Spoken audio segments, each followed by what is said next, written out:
Last February, the governor of Texas proposed that the state's university system develop a four-year degree that costs just $10,000. While some online diploma mills offer inexpensive degrees, the idea of offering a quality degree from a public higher education institution at that price is generating a great deal of attention and skepticism.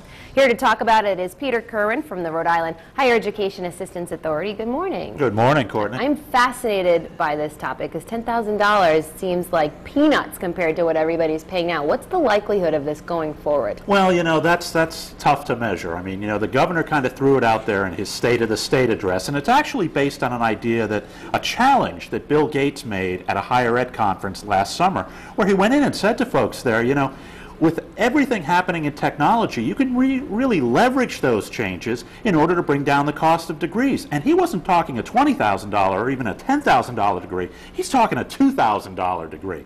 So, I mean, you know, Perry kind of made this big statement in his State of the State. I mean, it's one of those, he called it a big Texas-style solution to the problem of bringing down the cost of higher education. And it does have that kind of man in the moon, you know, send a man to the moon quality to it. It's the question is, you know, can you really balance the issue of cost and access while providing a quality degree, something that, you know, has a meaning and value for the students who are getting it at that price point? I mean, some people have likened it to going to a big steakhouse, you know, and telling them, well, we want you to offer a $1 hamburger. Well, sure, they can do it. But do their customers want it? Is it the best thing they can do? Obviously, you know, that's the question here. I think quality is definitely the key word. What are some other details emerging on this, though? Well, just to set the picture, I mean, in Texas right now, in terms of getting a degree from a four-year institution, the cost of that is the cheapest one you can get is $18,000. Now, the statewide average for those four-year institutions, public institutions, is $26,500. So they've really got some work to do. Yeah. The idea is they're not going to offer it at every institution, and it's not going to be available for every major.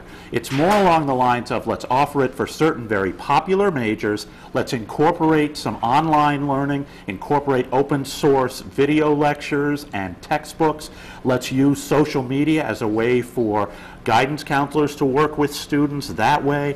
They're also looking at other options, you know, just to make it easier to utilize technology to help bring down that price point. Well, that makes sense, though. I think incorporating all of those things for sure can help bring costs down. So it does, and it's going to be interesting to watch because if Texas can do this, a lot of other states are going to have to start looking at it as well. All right. Well, I know you will keep us informed, of Absolutely. course, of all things education. Thanks, Peter, so much. And for more information from College Bound Fund, you can head to foxprovidence.com.